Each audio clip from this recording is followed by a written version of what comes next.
মানিকে মানিক চিনে বা চোর শিয়ালের এক চুক্তি, এই কথা মেলাতে হলে বর্তমানে সবচেয়ে আলোচিত সাদেক এগ্রোর মালিক মোহাম্মদ ইমরান হোসেন ও পুলিশের সাবেক মহাপরিদর্শক বেনজির আহমেদের নাম জুড়ে দিলে খুব একটা ভুল হবে না। সাদেক এগ্রোতে ছিল বেনজিরের নিয়মিত আসা যাওয়া।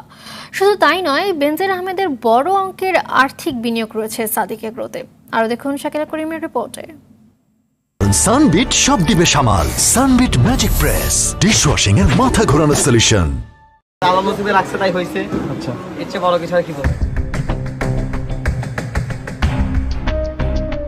মতিউর পুত্রের শখের ব্লগ আর সাদিক এগ্রোর 15 লাখ টাকার ছাগল সূত্র, যেটি এখন আর ছাগল নেই। সবার চোখে সে আলাদিনের চেরাগ। ইফাদের এক ঘষায় শান্তশিষ্ট ছাগল প্রতিদিনই জন্ম দিচ্ছে নতুন নতুন দৈত্যাকার আলোচনার। লাখ টাকার ছাগল আর কতজনকে ফাঁসাবে আর অবৈধ সম্পদের জিন হাজির করবে, তাই এখন দেখার অপেক্ষা। তুমুল আলোচিত পুলিশের সাবেক মহাপরিদর্শক বেনজির আহমেদের নিয়মিত আসা যাওয়া ছিল সাদিক এগ্রোতে, যেখানে বড় অঙ্কের আর্থিক বিনিয়োগ রয়েছে তার। বেনজির ছাড়াও ওই সিন্ডিকেটের সদস্য হিসেবে বিভিন্ন পর্যায়ের আরও কর্মকর্তার যোগসাজশে ইমরান হয়ে ওঠেন গরু চোরাচালানের মাফিয়া। অভিযোগ রয়েছে, এই নিয়ে অন্য কোনো খামারের মালিক বা সংশ্লিষ্ট কেউ প্রতিবাদ করলে তাদের বিভিন্ন মামলায় ফাঁসিয়ে দিতেন ইমরান।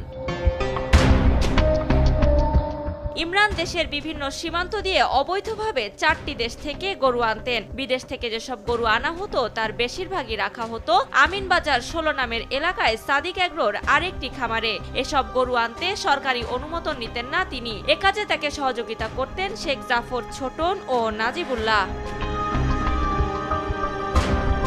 একদিকে অবৈধ পথে চোরা কারবারির মাধ্যমে দেশে পশু আনতেন, অন্যদিকে সংবাদ সম্মেলন করে অবৈধ পথে পশু আমদানি না করার পরামর্শ দিতেন। মূলত কোরবানির আগে তিনি এমন প্রতারণার আশ্রয় নিতেন।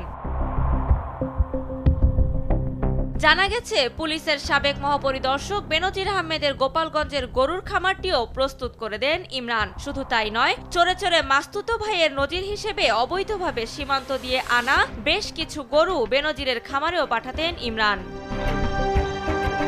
2008 সালে রাজধানীর মোহাম্মদপুরের বেড়িবাঁধ সংলগ্ন ভাঙা মসজিদের গলিতে 20 লাখ টাকা পুঁজি দিয়ে ব্যবসা শুরু করেন ইমরান হোসেন। বর্তমানে তিনি হাজার কোটি টাকার গরু পাচারকারী এক মাফিয়া, যাকে ছাই দিয়ে ধরলে বেরিয়ে আসবে অনেক রাঘব বোয়ালের নাম।